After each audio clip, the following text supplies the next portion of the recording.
So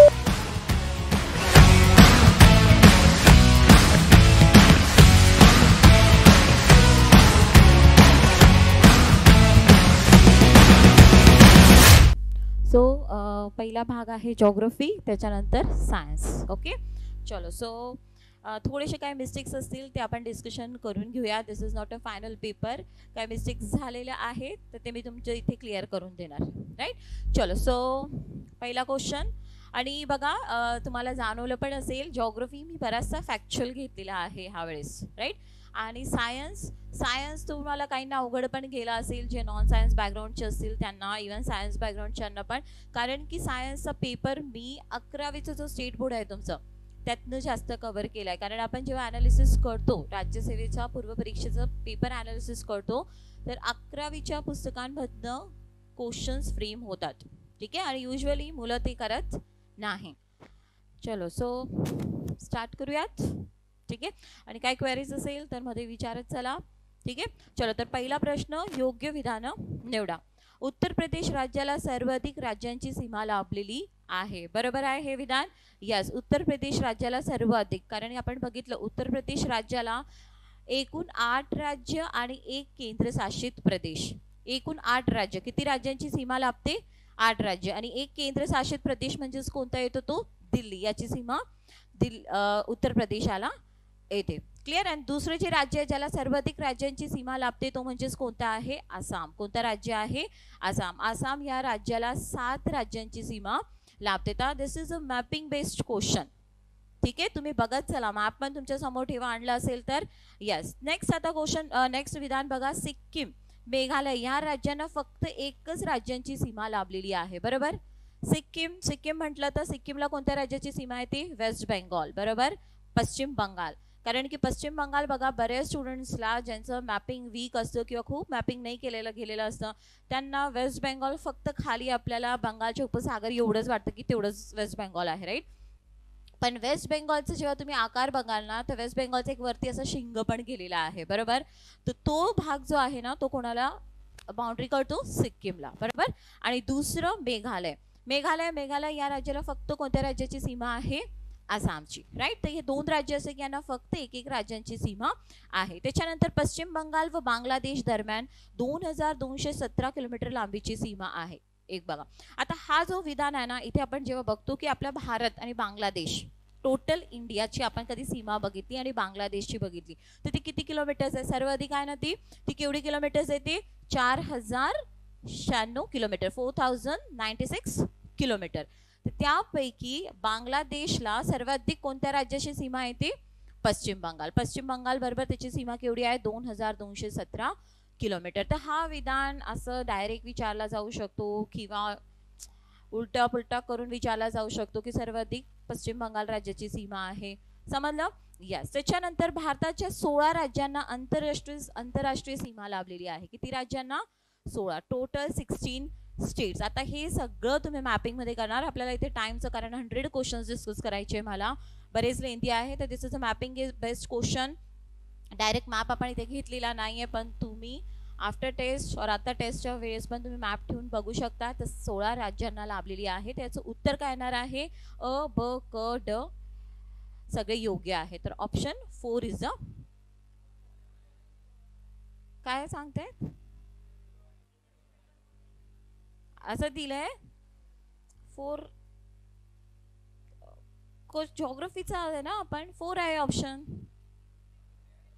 असेल असं झालं असेल मग, कारण मला पण जी कॉपी भेटली त्याच्यात ऑप्शन 4च आहे. ठीक आहे. चलो. सो नेक्स्ट आता चलो नेक्स्ट क्वेश्चन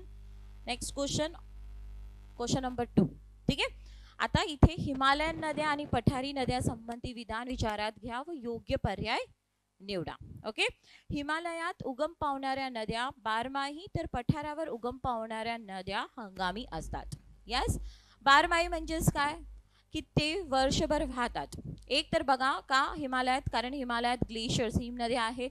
तर उन्हाळ्यामध्ये म्हणजे जसं आपण म्हणतो ना की ते वितळायला लागतात आणि तो पाणी नद्यांना उपलब्ध होतो. आणि बाकी पावसाळ्यात नैऋत्य मोसमी वारे याच्यापासून पाणी उपलब्ध होतं, म्हणून या नद्या काय असतात, बारमाही वाहतात. ओके.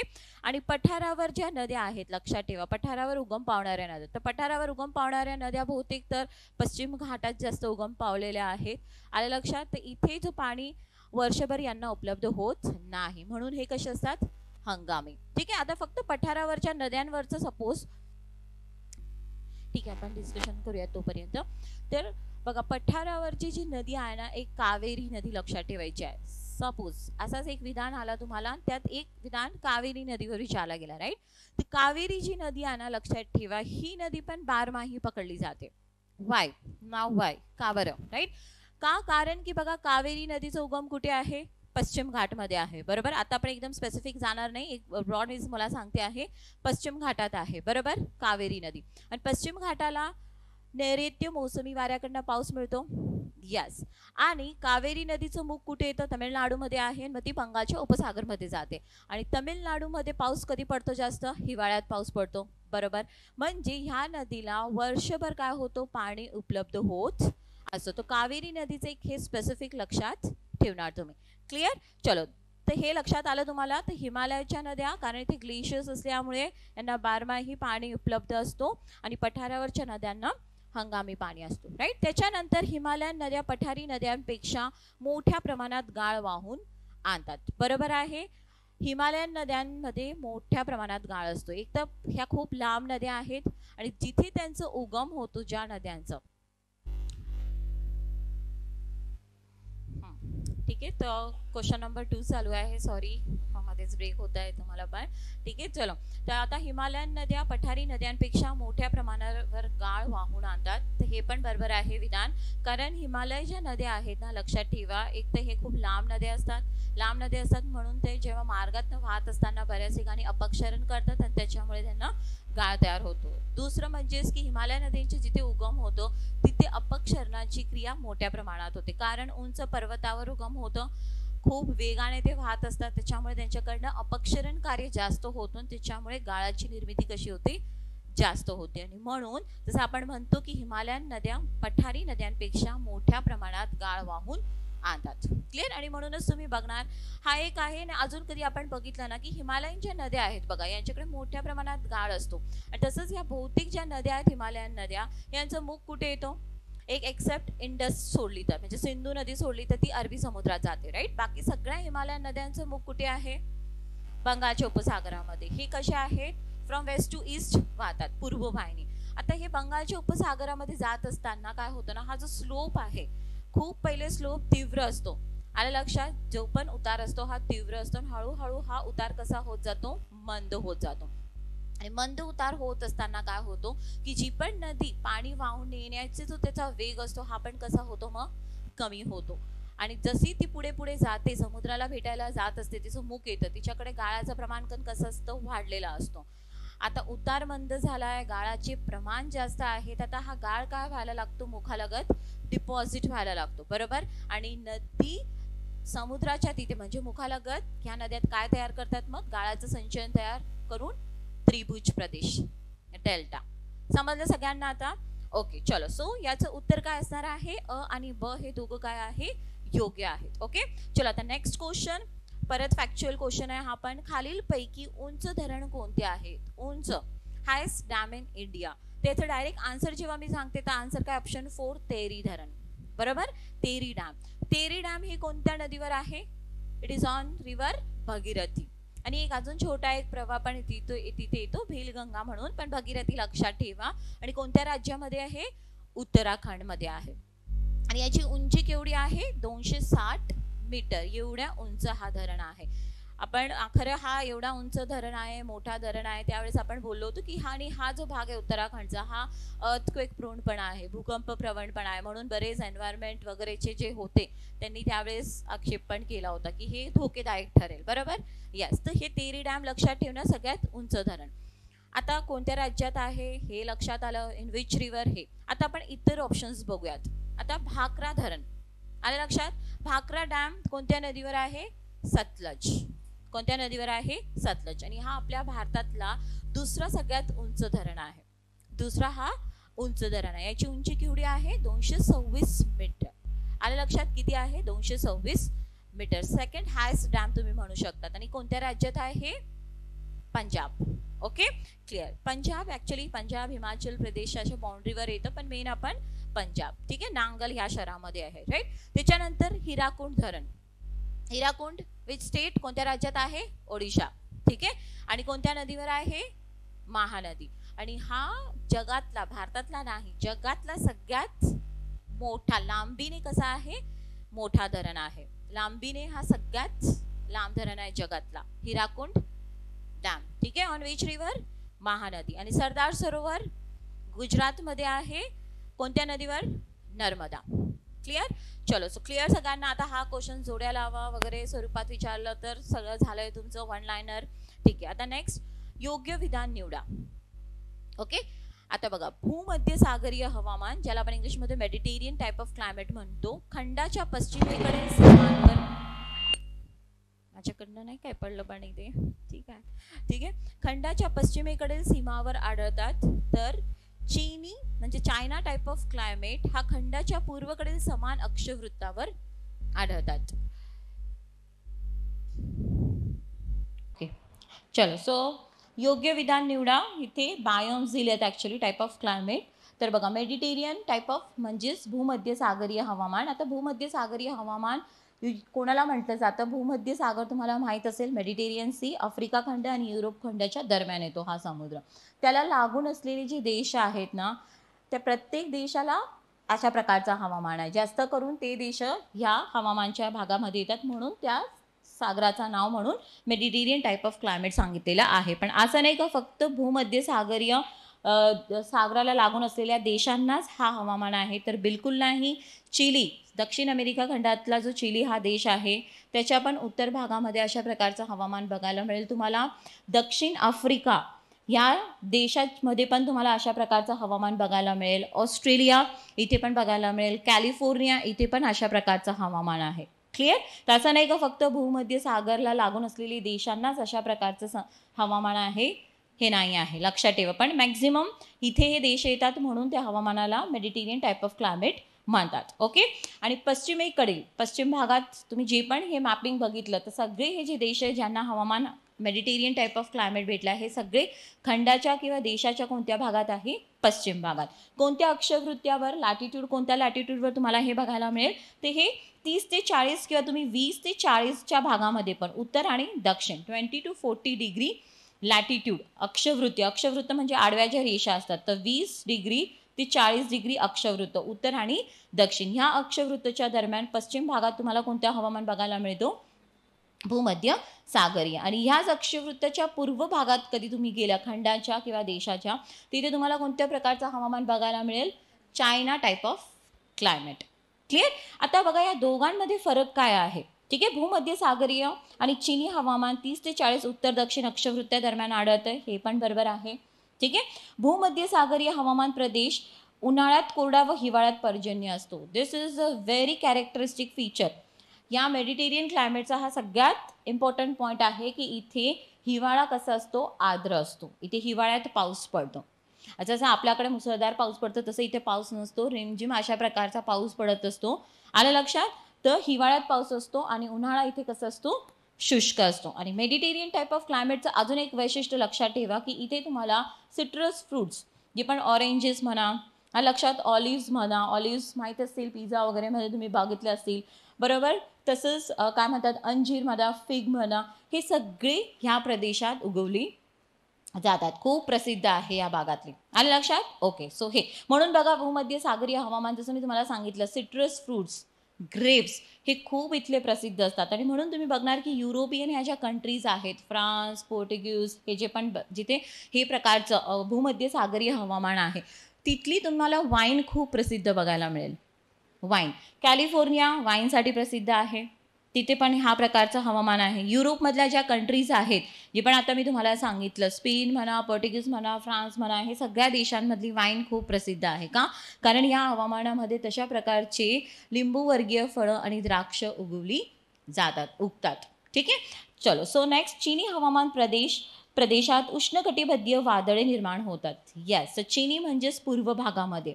लक्षात, जसं आपला आग्नेय जो भाग आहे आशिया वगैरे, इथे जे पण जपान चायनाचा जो भाग आहे लक्षात ठेवा, इथे उष्णकटिबंधीय वादळे तयार होतात, ज्याला काय म्हणतो आपण हरिकेन किंवा टायफून. किंवा USA कधी भाग बघितला, USA माहिती आहे उत्तर अमेरिकेचा भाग, याचं पण कधी तुम्ही आग्नेय भाग बघितलं, आग्नेय USA बघितलं, तिथे पण आपण बघतो आवर्त येतात, उष्णकटिबंधीय आवर्त, ज्याला आपण काय म्हणतो हरिकेन्स म्हणतो. बरोबर. तर तिथे कोणत्या प्रकारचं हवामान आहे, चिनी प्रकारचे हवामान असते. क्लिअर, समजलं सगळ्यांना. तर हे पण सगळे ब क ड हे सगळे योग्य आहेत. आणि लक्षात ठेवा, हा जो क्वेश्चन आहे तुमच्या स्टेट बोर्डचाच प्रश्न आहे, स्टेट बोर्डमधनं फ्रेम केलेला क्वेश्चन आहे. सो सगळे बायोम्स, जीवसहती हे सगळे व्यवस्थित करून जाणार. ठीक आहे. आता जोड्या लावा. महासागराची तळरचना आणि त्यांनी व्यापलेला क्षेत्र. भूखंड मंच म्हणजेच याला आपण काय म्हणतो कॉन्टिनेंटल शेल्फ इंग्लिशमध्ये. याने किती टक्के क्षेत्र व्यापलेलं आहे भूखंड मंचने? पृथ्वीचे 7.6% क्षेत्र व्यापलेलं आहे. ओके. आता भूखंड मंच काय असतो ना, एक्झॅक्टली हा बघा, जे पण आपला सपोज आपण, मी आता भारत काढते फॉर एक्झाम्पल, राईट. आपल्याला समुद्र किनारा आहे, यस. तर जे पण आपला किनारा आहे त्याला लागून असलेला उथळ जो भाग असतो, हा पूर्वी कधीतरी भूगोलच्या इतिहासामध्ये जेव्हा आपण बघतो, हा जो आत्ता जे आपण भूखंड मंच याला जो सांगत आहोत, हा कधीतरी कॉन्टिनेंटचा भूखंडाचा भाग असेल, पण समुद्र पातळी वाढल्यामुळे किंवा जमीन भाग खचल्यामुळे हा आता काय गेलाय, पाण्याखाली गेलेला आहे. आलं लक्षात? याला आपण काय म्हणतो कॉन्टिनेंटल शेल्फ भूखंड मंच. आणि हा लक्षात ठेवा, आर्थिकदृष्ट्या हा खूप महत्त्वाचा असतो, कारण की जे पण आपण खनिज तेलाचे क्षेत्र जे आपण बघतो, नैसर्गिक वायूचे जे पण आपण क्षेत्र बघतो, हे सगळे, किंवा मासेमारीचे जे मोठे मोठे क्षेत्र जगामध्ये, हे सगळे कुठे असतात? भूखंड मंच. कारण हा उथळ भाग असतो, 200 मीटरपर्यंतच याची खोली असते. आणि बघा, जेव्हा आपण सागरी खोली मोजतो तो कोणत्या युनिटमध्ये मोजतो? फॅदममध्ये. हा प्रश्न तुम्हाला असा पण विचारला जाईल की कॉन्टिनेंटल शेल्फ भूखंड मंचची खोली केवढी असते? 100 फॅदम. हीच भाषा वापरली जाते फॅदममध्ये.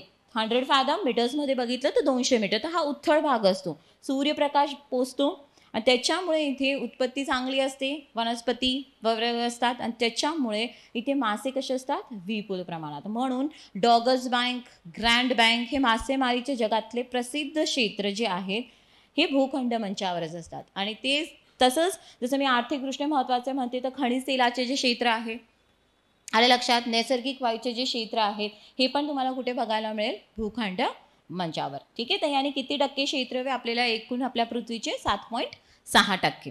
त्याच्यानंतर खंडांत उतार, याला आपण म्हणतो कॉन्टिनेंटल स्लोप. ठीक आहे. खंडांत उतार काय असतो ना, की बघा, एक जसं आता आपला हा भूखंड मंच संपल्यानंतर एक तीव्र उताराचा भाग समुद्रात जातो खाली, कंटिन्युअस. भूखंड मंच संपला की खाली तीव्र उताराचा जो भाग जातो त्याला आपण म्हणतो खंडांत उतार, कॉन्टिनेंटल स्लोप. क्लिअर. हा तीव्र उताराचा असतो, इथे खूप जास्त डिपॉझिट, कारण स्टीप स्लोप असतो ना, उतार जास्त असतो, इथे खूप जास्त डिपॉझिट होत नाही.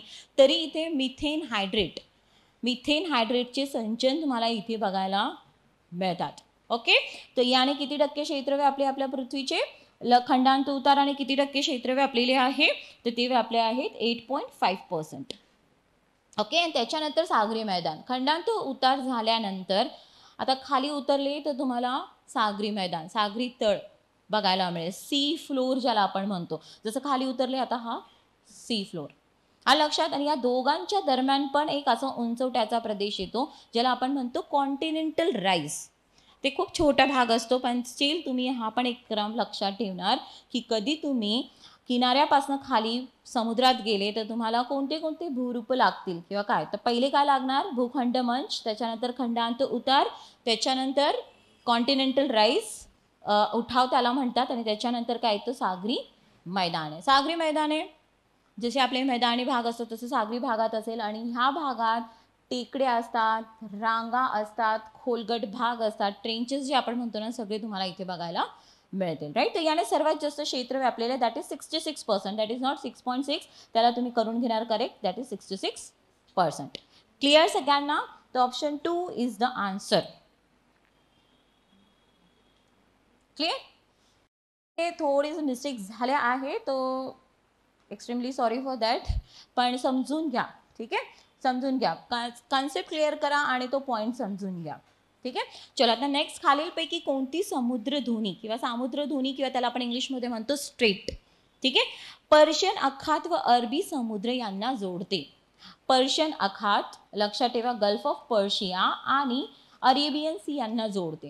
तर इथे पहिले तर तुम्हाला हे माहीत असायला पाहिजे समुद्रधुनी म्हणजेच काय. समुद्रधुनी म्हणजेच काय असतं ना, हा एक नॅरो चॅनल, अरुंद भाग असतो जलाचा, जे दोन सागरी भागांना जोडते. आलं लक्षात, दोन सागरी भागांना जोडणारा अरुंद जलमय भाग जो असतो त्याला आपण काय म्हणतो, नॅरो भाग असतो हा, जो दोन सागरी भागांना जोडतो. तसंच जी पण समुद्रधुनी असते ना, ही दोन खंडांना विभागते, वेगळं करते आणि दोन जलभागांना ही काय करते, जोडते, त्यालाच आपण जिओग्राफीमध्ये काय म्हणतो, स्ट्रेट. ठीक आहे. आता याच्यात जे तुम्हाला विचारलं की आखात म्हणजे पर्शियाची आखात आणि अरबी समुद्राला जोडते, तर ही कोणती आहे, आता दोन वॉटर बॉडीज झाल्यात की नाही, हे पर्शियाची आखात आणि अरबी सी, त्यांना जोडणारी कोणती आहे, होमरूज स्ट्रेट. ही खूप महत्त्वाची स्ट्रेट आहे, बिकॉज जे पण मिडल ईस्टमध्ये जो पण ऑइल तयार होतो ना, त्यांना बाहेर निघण्यासाठी हाच मार्ग आहे. So this is very important straight. समजलं. ओमान, कतार हे जे पण देश आहेत ना, इथे जिथे ऑइल प्रोड्युसिंग, इराण, हे जेव्हा बाहेर निघतात, ऑइल बाहेर पाठवतात, तर इथूनच स्ट्रेटमधनं निघतात. So very important strait, right. आता दुसरे जे बघा, मलाक्का बी ही खूप इम्पॉर्टंट महत्त्वाची आपण म्हणतो ना सामुद्रधुनी आहे. मलाक्का कुठे बघायला मिळेल तुम्हाला, ही मलाक्काची सामुद्रधुनी, कमॉन, ही कोणत्या दोन सागरांना जोडते, एक हिंद महासागर आणि एक पॅसिफिक महासागर यांना जोडते. आणि ही कुठे येते, कधी आपण दोन भूखंड कधी ही विभागते, तर इंडोनेशिया आणि मलेशिया यांना विभागते, बरोबर. तर मलाक्काची स्ट्रेट. जिब्राल्टर, अगेन जिब्राल्टर खूप महत्त्वाची आहे. दोन खंड विचार केले तर युरोप आणि खाली आफ्रिका खंड, या दोघांना ती विभागते. आणि कोणते दोन समुद्र किंवा दोन जलभाग ही जोडते, मेडिटेरियन भूमध्य समुद्र आणि इकडच्या बाजूला कोणतं समुद्र आहे, अटलांटिक. क्लिअर सगळ्यांना, यांना जोडते. तर हे लक्षात ठेवा. पाकची समुद्रधुनी कुठे येते, ही कोणते दोन देश कधी आपण विचार केला तर भारत आणि श्रीलंका.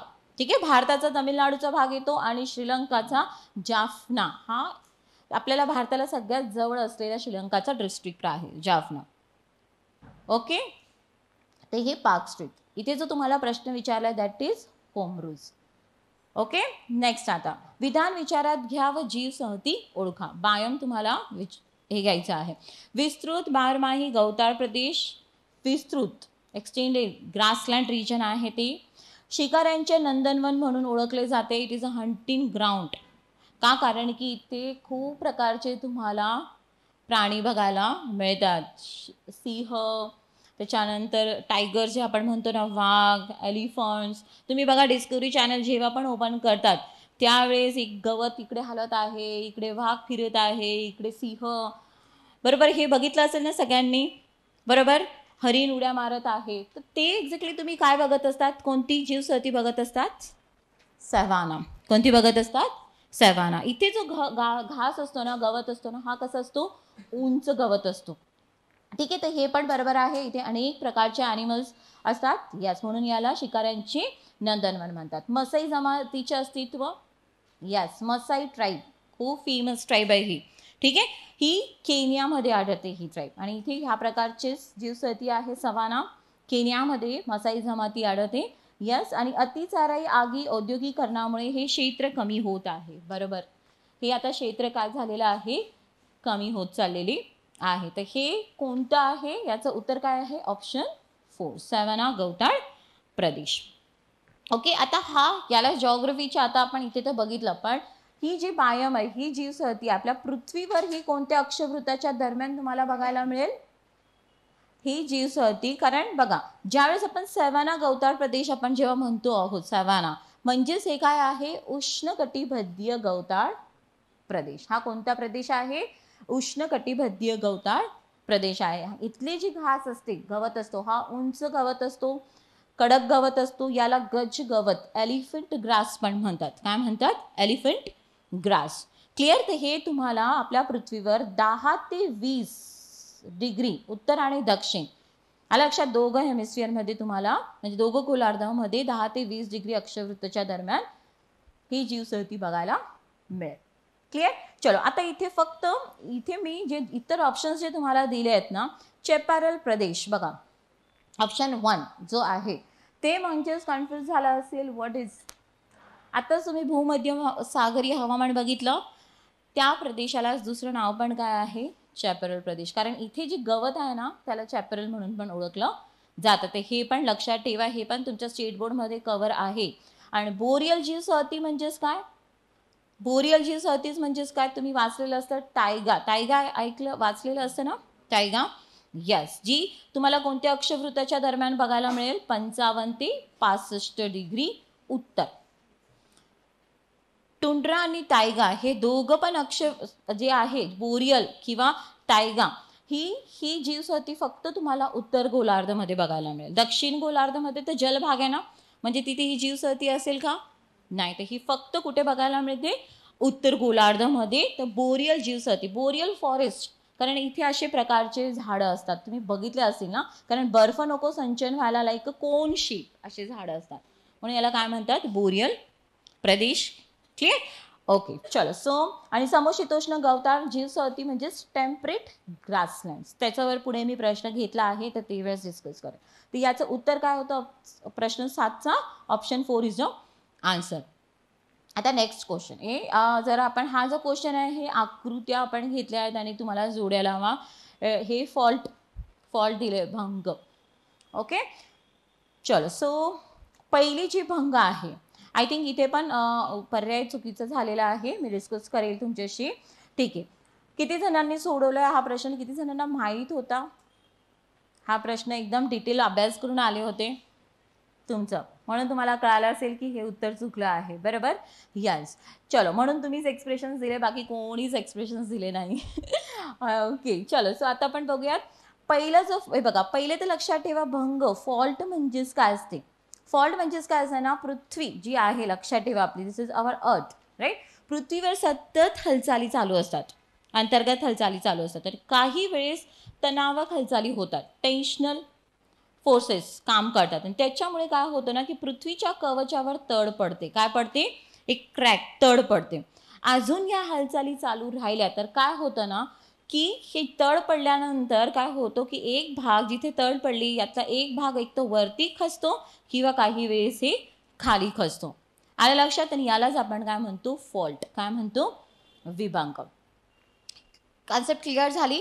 यस. तर आता बघा, अंतर्गत हालचालीमुळे, टेन्शनल फोर्समुळे तड पडली, अजून हालचाली सुरू आहे, तर काय होतं, काही वेळेस भूभाग एक भाग खाली खचतो.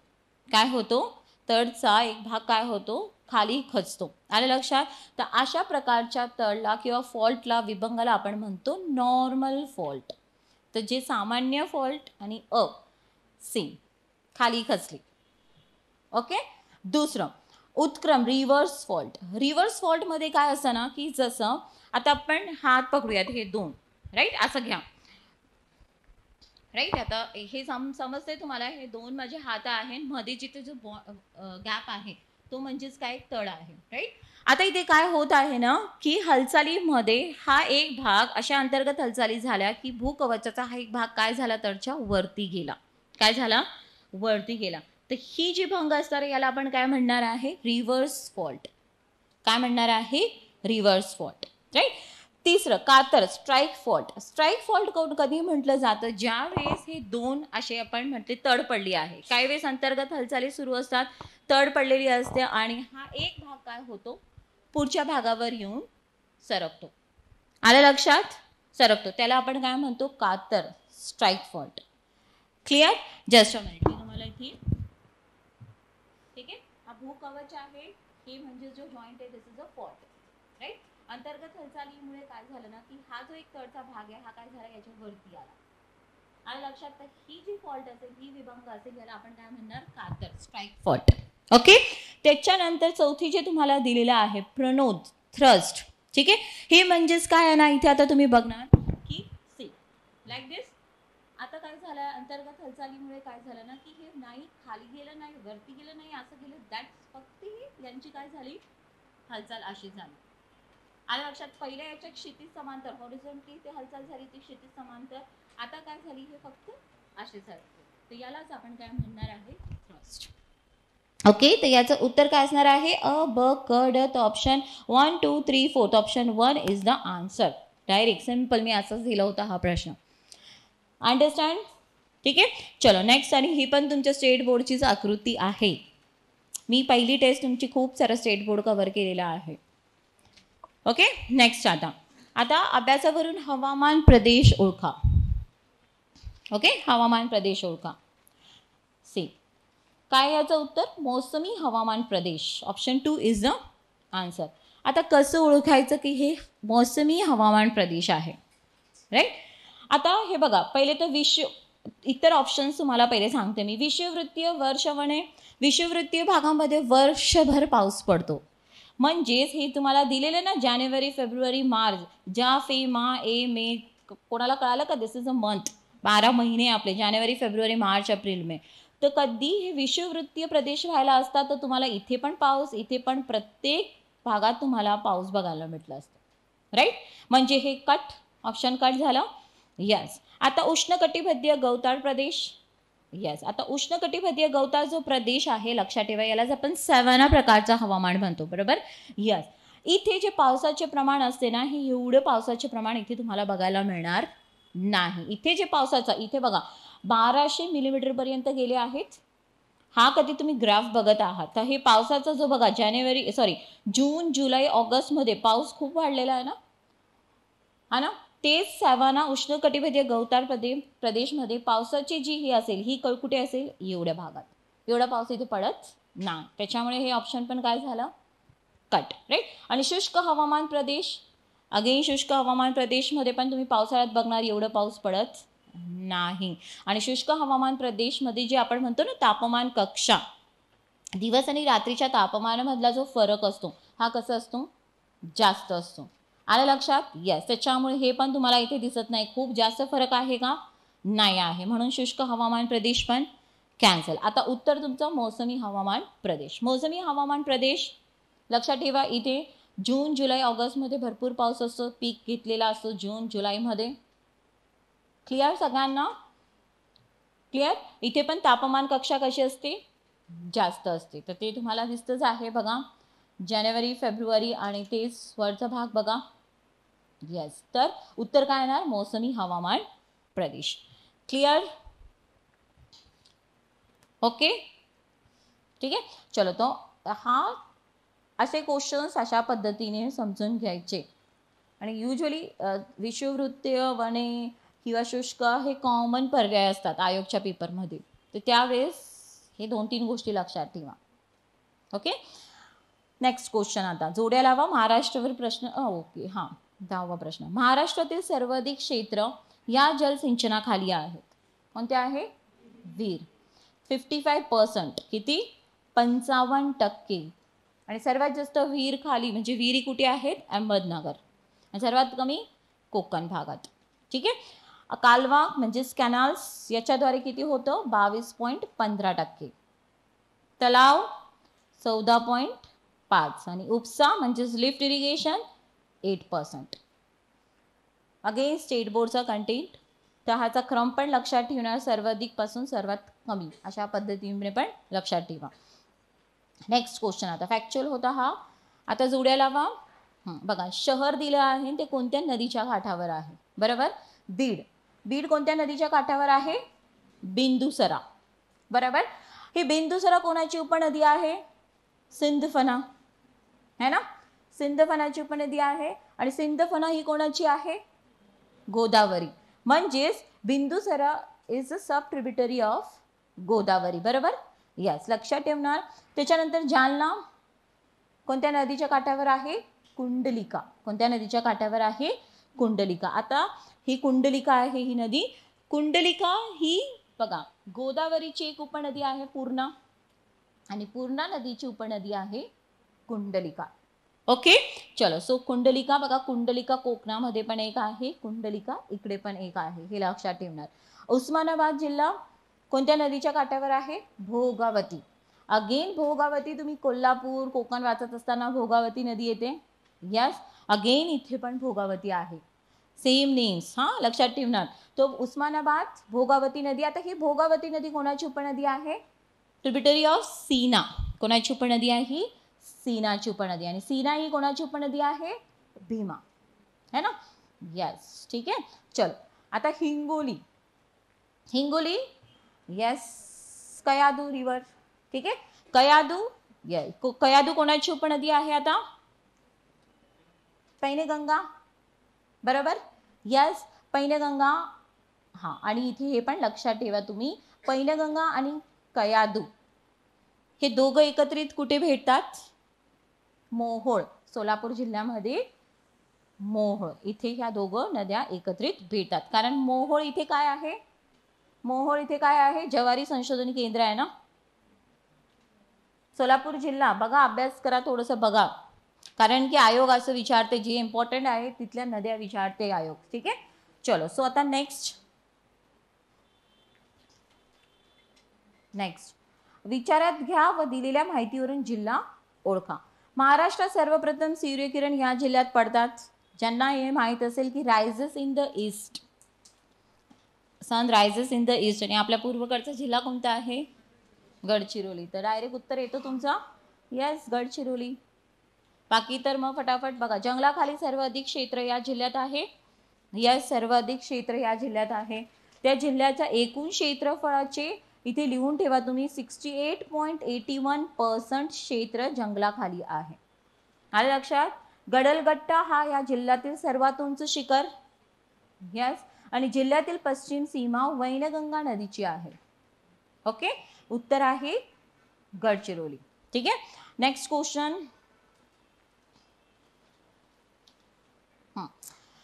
योग्य विधान निवडा. व्हॅटिकन सिटी या देशाचे क्षेत्रफळ दिल्ली शहरापेक्षा कमी आहे, बरोबर.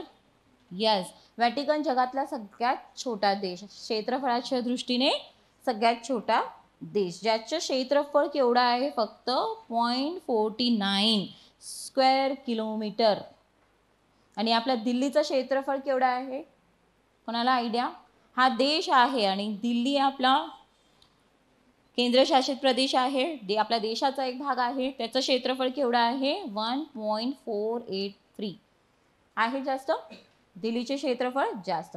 व्हॅटिकन सिटीची लोकसंख्या 1000पेक्षा कमी आहे. यस, ॲज पर 2021च्या अनुसार आपण जेव्हा बघतो आता त्यांची लोकसंख्या केवढी आहे? 800. केवढी आहे? 800. म्हणजे दोघं पण विधान कसे आहेत? योग्य. ॲक्च्युली बघा, दिल्ली शहरापेक्षा कमी आहे हे तर आहेच, पण कधी तुम्हाला हा विधान असं पण विचारलं गेलं की जगातील पहिले 5 जे छोटे देश आहेत क्षेत्रफळाच्या दृष्टीने, त्यांचं एकूण क्षेत्रफळ पण कधी आपण केलं एकत्रित तरी तो दिल्लीपेक्षा काय होतो? कमी येतो. सर्वात क्षेत्रफळाच्या दृष्टीने व्हॅटिकन सिटी हा कोणत्या देशाच्या आतमध्ये आहे? हा देश युरोपियन देश आहे, हे तर सगळ्यांना माहिती आहे. इटलीच्या आतमध्ये हा देश आहे वसलेला. आलं लक्षात. येस. त्याच्यानंतर दुसरं कोणतं आहे? मोनॅको. सगळ्यात क्षेत्रफळाने कमी असलेला व्हॅटिकन. त्याच्यानंतर कोणता देश येतो? मोनॅको. लिहून घ्या मोनॅको. त्याच्यानंतर नाउरू, NAURU, टवालू चौथ्या क्रमांकावर. आणि 5वा आहे सॅन मॅरिनो. इथे लिहिते मी सॅन मॅरिनो.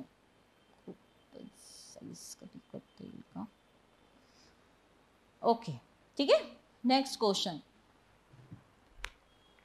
आता खंड दिला आहे, त्या खंडातील सर्वात उंच शिखर. ऑस्ट्रेलिया.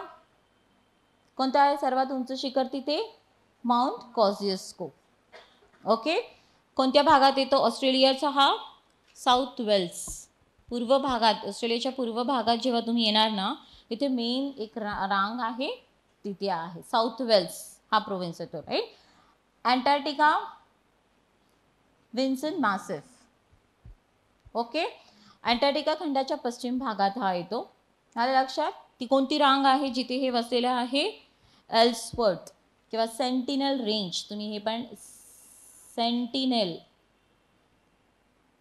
कोणत्या रांगेवर आहे हे विन्सन मासिफ, हे पण लक्षात ठेवा, पश्चिम भागात. आणि ही जी विन्सन मासिफ हा उंच शिखर आहे ना, तो कोणाच्या अंतर्गत, म्हणजे बघा आपल्याला माहित आहे की अंटार्क्टिका हा खंड कोणत्याच देशाचा भाग नाही, तो देश पण इथे क्लेम केलेले आहे अंटार्क्टिक ट्रिटीच्या अंतर्गत काही देशांना क्लेम दिलेले आहेत. तर हा जो भाग येतो ना विन्सेंट मासिफचा, हा कोणत्या देशवर येतो, हा चिली देश याच्यावरही ठेवतो. ओके. युरोप माउंट एल्ब्रस, ठीक आहे, ही कोणत्या रांगेवर आहे एल्ब्रस? कॉकेशस. कोणत्या रांगेवर आहे? कॉकेशस रांगेवर. ओके. आणि आफ्रिका खंड माउंट किलिमांजारो. क्लिअर. माउंट किलिमांजारोचं एक वैशिष्ट्य लक्षात ठेवा ना, हा जगातला असा सिंगल स्टँडिंग उंच शिखर आहे. म्हणजे हे सगळे शिखर बाकी कसे रांगेवर आहेत ना, जसं आता हिमालय म्हटलं तर हिमालय रांगेवर माउंट एव्हरेस्ट हा उंच शिखर आहे, बरोबर. आफ्रिका खंडातला माउंट किलिमांजारो जो आहे ना, हा एकटा माउंटन उभा आहे, कोणतीच रांग नाही, फक्त हा एकटा उभा आहे. का? कारण की हा लावा फुटल्यामुळे, ज्वालामुखीच्या उद्रेकातनं लावाच्या संचयनामुळे तयार झालेला आहे. आलं लक्षात? तर याची जसं आपण म्हणतो ना, it is a single standing peak, जगातला हा एकच असा पीक आहे, ठीक आहे. आणि हा व्हॉल्केनिक ओरिजिन म्हणजे लावाच्या संचयनातनं तयार झालेला आहे. ओके. चलो, सो क्लिअर सगळ्यांना? तो 14, क्वेश्चन नंबर 14. येस, ठीक आहे. आता नेक्स्ट क्वेश्चनकडे जाऊयात. 15 झाले अजून. अगंतुक खडक इरेक्टिक रॉक खालीलपैकी कोणत्या प्रदेशात पाहाव्यास मिळेल? कोणत्या प्रदेशात पाहाव्यास मिळेल? अगंतुक खडक उच्च अक्षवृत्तीय हिमाच्छादित प्रदेश. या खडकांना पावणे खडक पण म्हणतात. काय म्हणतात यांना? पावणे खडक. का पावणे खडक म्हटलं जातं ना?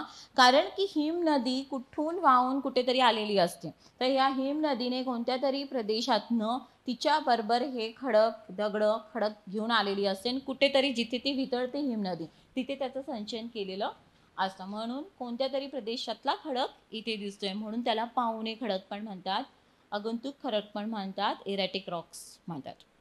क्लिअर. चलो, सो नेक्स्ट आता सिंपल क्वेश्चन होता. आता हृदय सम्राट बाळासाहेब ठाकरे महाराष्ट्र समृद्धी महामार्ग. ओके. खूप जोर काम सुरू आहे याचा आता सध्या तरी महाराष्ट्रात. यस, बघा, महाराष्ट्र नागपूर ते मुंबई दरम्यान 710 किलोमीटर लांबीचा महामार्ग आहे. ॲक्च्युली 701 पण आहे ते दिलेलं, काही याच्यामध्ये त्याला 710 पण दिलेलं आहे. क्लिअर. सो या स्टेटमेंटला योग्य पकडा. आलं लक्षात? खूप काय 800-900 आपण घेतलेलं नाही, ते 8-10 किलोमीटरचं. It's okay. तर 701 किलोमीटर लांबीचा हा महामार्ग आहे. कोणाच्या दरम्यान? नागपूर आणि मुंबई. राज्यातील 10 जिल्ह्यातून जाणारा 150 किलोमीटर प्रति तास वेगाने वाहन चालवता येणारा महामार्ग आहे. खूप फास्ट तुम्ही गाडी चालू शकणार इथे, 150 किलोमीटर प्रति तास. ठीक आहे. किती जिल्ह्यातनं जातो हा? 10 districts of Maharashtra. Okay. Actually हे 10 मुख्य हे जे आपण जिल्हे बघतो आहोत, पण असं बघितलं म्हणजे इकडून तिकडून असे 24 जिल्ह्यांना याचा फायदा होणार आहे. किती? 24 जिल्ह्यांना. आणि हा जो महामार्ग आहे ना, लक्षात ठेवा, हा जसं मूळ उद्देश कसा आहे ना, की जसं नागपूर टू मुंबई तर डायरेक्ट JNPTला अटॅच्ड असेल. कोणाला असेल? JNPT, माहिती आंतरराष्ट्रीय बंदर आहे ते. यस. तसंच हा महामार्ग वेस्टर्न कॉरिडॉर जो आहे, फ्राईट कॉरिडॉर, त्याला कनेक्टेड आहे. दिल्ली मुंबई इंडस्ट्रियल कॉरिडॉर याला कनेक्टेड आहे. तसंच पुढे पुढे या जालना माहिती आहे सगळ्यांना, जालना डिस्ट्रिक्ट, तिथे ड्रायपोर्ट आहे, ड्रायपोर्ट. ठीक आहे. वर्धा, तिथे ड्रायपोर्ट आहे. ह्या महामार्गामुळे ते दोघं पण जोडले जाणार आहेत. समस्या आहे म्हणजेच की हा खूप म्हणतात ना डेव्हलपमेंट, इंडस्ट्रियल म्हणा किंवा असे इतर जिल्ह्यांच्या पण डेव्हलपमेंटसाठी हा खूप महत्त्वाचा महामार्ग आहे. ठीक आहे. या महामार्गामुळे मुंबई ते नागपूर 8 तासात पोचता येईल. यस, तो ऑल आर ट्रू. अबक योग्य, कारण धूम स्पीड दिली आहे त्यांनी 150 किलोमीटर प्रति तासने तुम्ही इथे जाणार आहे तर. ओके. चलो, so simple question, current based question. Yes. Nife म्हणजे पृथ्वीच्या अंतरंगातील कोणता भाग? पृथ्वीच्या अंतरंगातील हा कोणता भाग येतो? गाभा, कोर. बरोबर, ऑप्शन 3. कारण की पृथ्वीच्या अंतरंगात आपण 3 थर बघतो की नाही? शिलावरण, प्रावरण आणि गाभा. शिलावरणमध्ये सियाल आणि सायमा बघतो आपण, सियाल आणि सायमा, कारण हे मूलद्रव्य इथे जास्त असतात. प्रावरणमध्ये कोणते असतात? इथे पण मॅग्नेशियम जास्त असतो, लक्षात ठेवा. फेरस कंपोनंट जास्त असतात. आणि मग खाली येतो गाभा. गाभामध्ये निकेल आणि फेरस. कोणते मूलद्रव्य जास्त असतात इथे? निकेल आणि फेरस. हे जड मूलद्रव्य पण आहे, त्याच्यामुळे इथे घनता पण जास्त असते. म्हणून ह्या भागाला काय म्हटलं जातं? कोर. निफेला काय म्हणतात अजून? कोर. ओके. येस. आता नेक्स्ट क्वेश्चन 18. आग्नेय आशिया, जपान, पॅसिफिक महासागरातील बेटे हे भूकंप आणि ज्वालामुखी प्रवण संवेदनशील आहे. बरोबर आहे? Yes, that is circum Pacific belt आपण म्हणतो की नाही? बरोबर. यस. जसं जपान, इंडोनेशिया, चायनाचा काही भाग, कधी पॅसिफिक तर रॉकीज, अँडीज हे सगळं भाग आहे. अँटार्क्टिकाचा काही भाग येतो, न्यूझीलंड, हे सगळे जे भाग आहेत ज्वालामुखी आणि भूकंप होत असतात तिथे सतत. यस. का? कारण की ते अग्निकंकनाच्या प्रदेशात स्थित आहे. Part of ring of fire. याला रिंग ऑफ फायर का म्हणतात? कारण इथे ऍक्टिव्ह व्हॉल्केनोज खूप जास्त आहेत. जसं फॉर एक्झाम्पल क्रॅकाटोआ इंडोनेशियामध्ये आहे, रिंग ऑफ फायरचा भाग आहे. मेयॉन हा व्हॉल्केनो आहे फिलिपाईन्समध्ये, तो रिंग ऑफ फायरमध्ये येतो. बरोबर. जपान, फिजियामा रिंग ऑफ फायरमध्ये येतो. आलं लक्षात? USA रॉकीज मधले जे पण आहे, सेंट हेलेन्स, रेनर, हे सगळे ऍक्टिव्ह व्हॉल्केनोज इथे येतात. कॅटोपॅक्झी, चिंबारोझी, दक्षिण अमेरिका खंड, रिंग ऑफ फायर. आणि व्हॉल्केनो लावा बाहेर पडतोय ना, म्हणून याला आपण म्हणतो रिंग ऑफ फायर. आणि इथे का होत असतो? कारण इथे सतत प्लेट्स एक तर एकमेकांमध्ये धसत असतात किंवा एकमेकांपासून लांब जात असतात. इथे कोणती थिअरी लक्षात यायला पाहिजे तुम्हाला? प्लेट टेक्टॉनिक्स. कोणती? प्लेट टेक्टॉनिक्स. क्लिअर? चलो. सो याचं उत्तर ए आणि आर दोघं पण बरोबर आहे, आणि आर हे एचे स्पष्टीकरण आहे. क्लिअर? तर option 3 is the answer. Yes. आता चुकीची जोडी निवडा. यस. लाकडी खेळणी, सावंतवाडी, सिंधुदुर्ग जिल्हा खूप प्रसिद्ध आहे, खूप प्रसिद्ध आहे. आणि तिथे अजून पण पारंपरिक पद्धतीने तयार करतात. राईट. बघा, सावंतवाडीमध्ये अजून एक लक्षात ठेवा, गांजीफाज. गांजीफाज जसे आपले पत्ते आपण खेळतो की नाही, खूप म्हणजे मजामध्ये आपण खेळतो की नाही कार्ड्स, तसेच गांजीफाज हे आपले जे आपण पत्ते खेळतो देट आर रेक्टँग्युलर इन शेप. बरोबर. पेपरचे बनलेले असतात. राईट. पण हे गांजीफाज हे जसं आपण म्हणतो ना पर्शियन त्या कालखंडात, हे गांजीफाज पत्त्याचंच एक गेम आहे. पण हे पत्ते कोणत्या आकाराचे असतात? गोल आकाराचे असतात. आलं लक्षात? लाकडी हे आपल्या भारतामध्येच तयार होतात, आणि ते पण कुठे तयार होतात? सावंतवाडीमध्ये. आणि आपला भारत आता एक्सपोर्ट करतो गांजीफाज. दिस इज व्हेरी इम्पॉर्टंट, लक्षात ठेवा. ठीक आहे. रेशमी वस्त्र, एकोडी, भंडारा. यस. आपल्याला माहिती पूर्व महाराष्ट्रामध्ये सिल्कचं कल्चर होतं. यस. आणि बहुतेक इथे कोणतं सिल्क तयार होतं? तस्सर सिल्क. कोणतं? तसर सिल्क. आणि इथल्या एक साड्या प्रसिद्ध आहे, मे बी विचारलं गेलं तर लक्षात ठेवा, या भागामधल्या भंडारामधला करवती. काय म्हटलं जातं त्याला? करवती. ऍक्च्युली काय असतं ना ते, की जी साडी असते ना त्याची जी बॉर्डर असते ना, काठ जी असते border, it is like this only. हे आपण सगळ्यांनी बघितलं पण आहे. बघा, इट इज लाईक करवत सारखी असते ती बॉर्डर, अशी विविंग केलेली असते, म्हणून त्याला तसं म्हणतात. पण ह्या भागातली ती खूप प्रसिद्ध आहे. ठीक आहे. कारण इम्पॉर्टंट महाराष्ट्रातला आहे, प्रसिद्ध आहे. पितांबरी आणि आता काय म्हणतात पैठणी, आयोगला ते बोर झाला आता विचारून है ना. आता हे पण लक्षात ठेवा, बिकॉज हे पण प्रसिद्ध आहे. ठीक आहे. आता नेक्स्ट, पितांबरी औरंगाबाद. नो, पितांबरी कुठे? येवला. पैठणी येवला. औरंगाबाद हेमरू शॉल्स. कोणत्या शॉल्स? हेमरू शॉल्स. राईट. तर म्हणून ऑप्शन 3 हे चुकीचं आहे. अडकिते माहिती ना, सुपारी किंवा काय कडक तोडायचं असतं, घरात तुम्ही बघितलं असेल, आई वगैरे यूज करतात अडकिते. आलं लक्षात? कडक काय वस्तू आपल्याला ब्रेक करायची असते, आपण अडकिते वापरतो. ते प्रसिद्ध कुठले आहेत? बागणी, सांगली जिल्हा. खूप प्रसिद्ध आहे ते, पारंपरिक पद्धतीने पण तयार होतात. ओके. चलो. सो ऑप्शन 3 हे चूक आहे. नेक्स्ट, खालील दिलेल्या अणुऊर्जा प्रकल्पांचा उत्तरेकडून दक्षिणेकडे योग्य क्रम लावा. अणुऊर्जा प्रकल्प, ॲटॉमिक पॉवर स्टेशन. आता बघा, नरोरा कुठे आहे? उत्तर प्रदेश. पहिले आपण स्टेट्स लिहून घेऊयात. राईट. कल्पकम कुठे आहे? तमिळनाडू. काक्रापारा गुजरात. तारापूर महाराष्ट्र. चलो, इझी झाला आता. Uttar Pradesh, Gujarat, Maharashtra, Kalpakkam. From north to south आले. क्लिअर. राज्य माहित असेल तर इझिली सॉल्व्ह होईल ते. ठीक आहे. आता नेक्स्ट क्वेश्चन. खालीलपैकी कोणत्या देशाची एकच राजधानी आहे? यस, हा खूप छान प्रश्न आहे, खूपच छान. Come on. Having only one capital. Indonesia. इंडोनेशियाची कॅपिटल काय? जकार्ता. बरोबर. येस. बाकी हे जे देश आहेत बघा, दक्षिण आफ्रिका. दक्षिण आफ्रिकेचे 3 राजधान्या आहेत. किती राजधान्या आहेत? 3. ती म्हणजेच काय बघा, दक्षिण आफ्रिकाची प्रिटोरिया हा जो त्याचा शहर आहे ती त्याची काय आहे? ॲडमिनिस्ट्रेटिव्ह आणि एक्झिक्युटिव्ह कॅपिटल आहे ती. ठीक आहे. त्याच्यानंतर केपटाऊन. दक्षिण आफ्रिकेतला एक शहर Cape Town. It is a legislative capital of south Africa. ठीक आहे. आणि दुसरं ब्लू माउंटेन, हे त्याची कोणती आहे? Judicial capital. कोणती कॅपिटल आहे ती? ज्युडिशियल. म्हणजे एकाच देशाला किती राजधान्या आहेत? 3. बरोबर. तसंच श्रीलंका. श्रीलंकाला पण फक्त एकच राजधानी आहे का? नाही. त्याची पण ॲडमिनिस्ट्रेटिव्ह म्हणजे प्रशासकीय राजधानी कोणती आहे? जयवर्धने कोट्टे.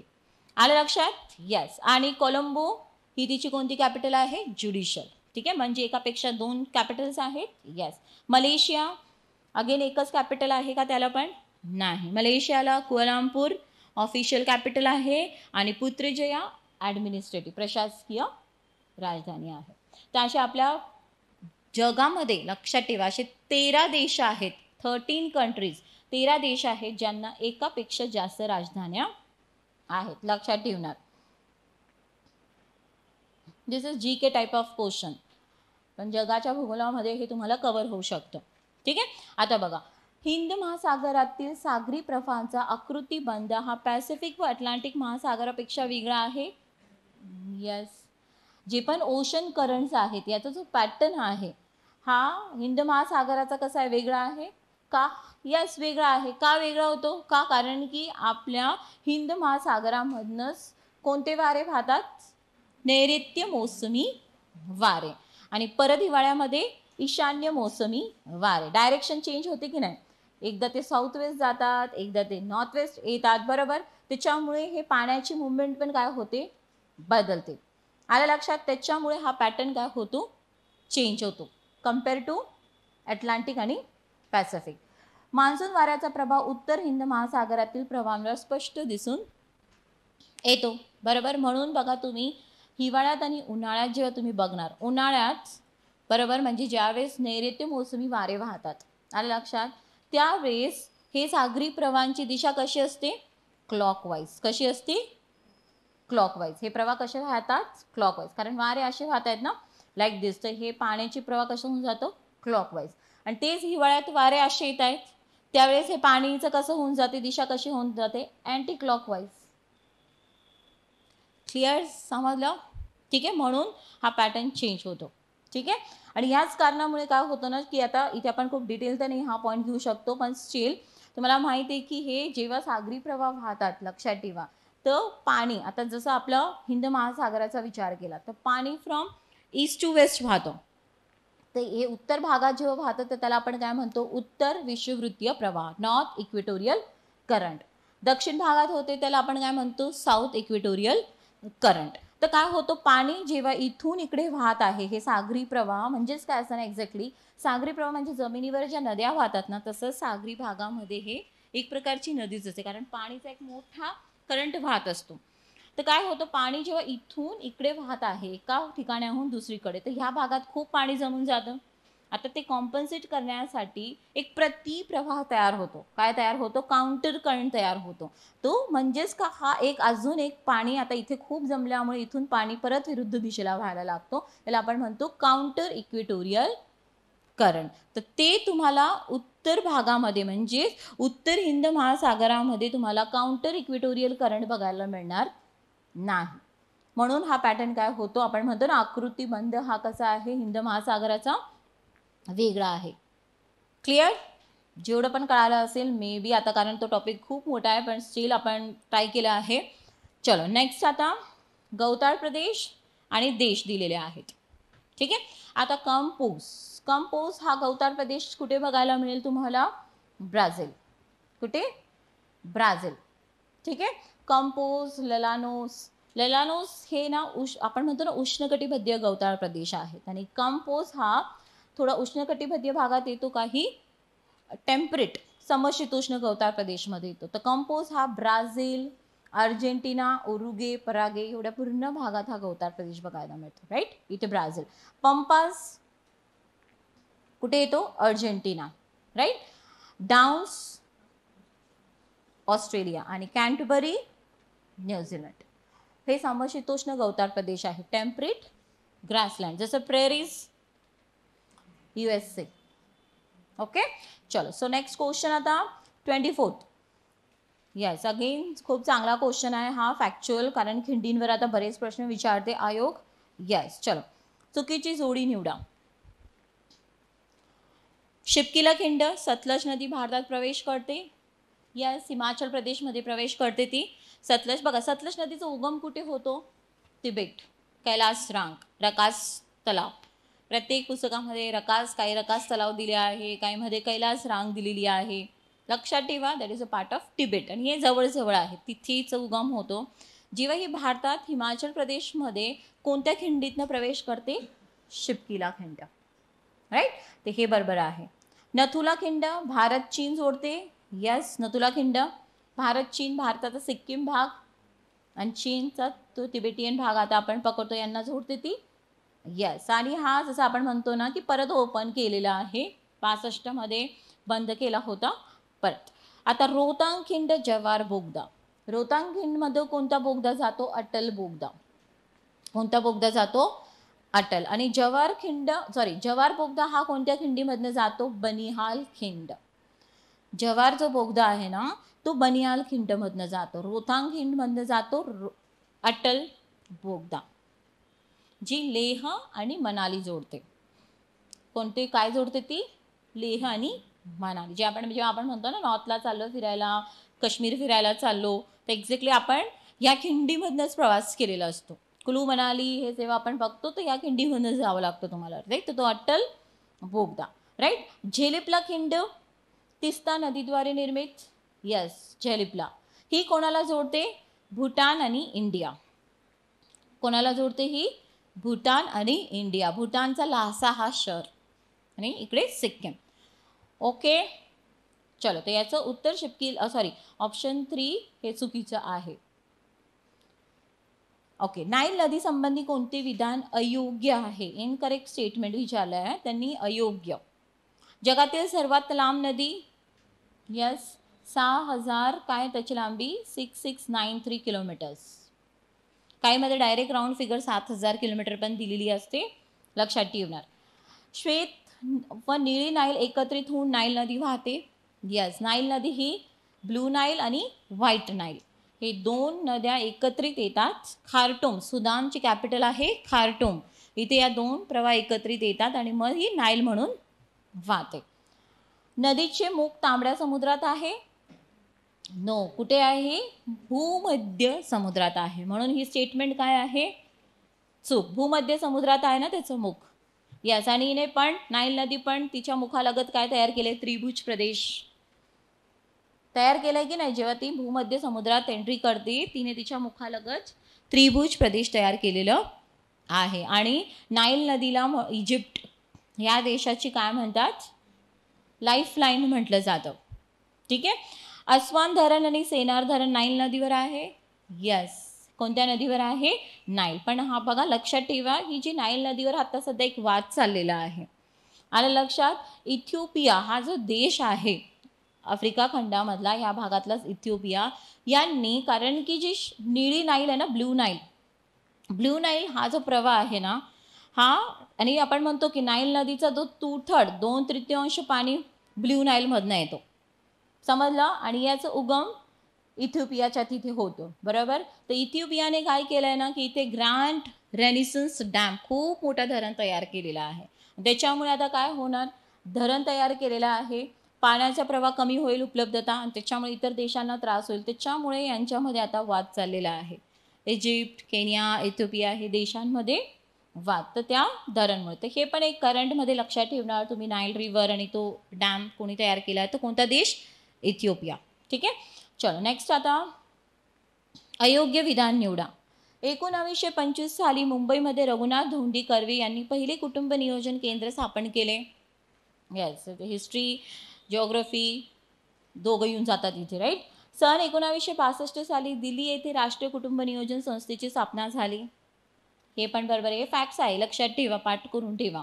आणि तुम्हाला माहिती आहे कुटुंब नियोजन प्रोग्राम हे करणारा भारत हा एक पहिला देश होता. ठीक आहे. येस. 71च्या दशकात भारतीय इतिहासात सर्वात उच्च लोकसंख्या वाढीचा वेग नोंदवला गेला, तर तो केवढा होता? 24.80, सर्वाधिक. ही पण फॅक्ट डाटा काय आहे? बरोबर आहे, लक्षात ठेवणार.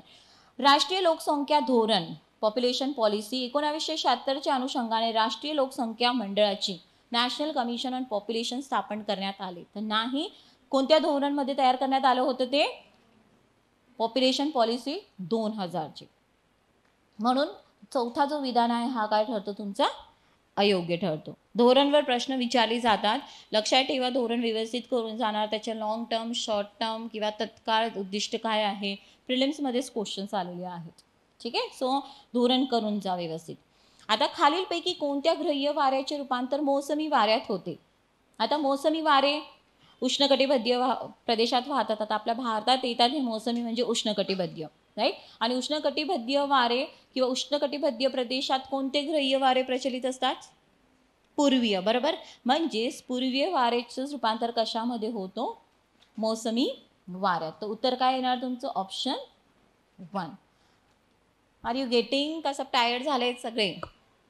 समज, कारण खूपच असे मला एकदमच असं ब्लँक चेहरे एक्सप्रेशन्स दिसतात. एक प्रॉब्लेम माझा पण झाला आहे की आता 2 वर्षापासून आम्ही पण आहे ना स्टुडंट्सला हे होत नाही आहे, ऑनलाईनमध्ये काहीच कळत नाही.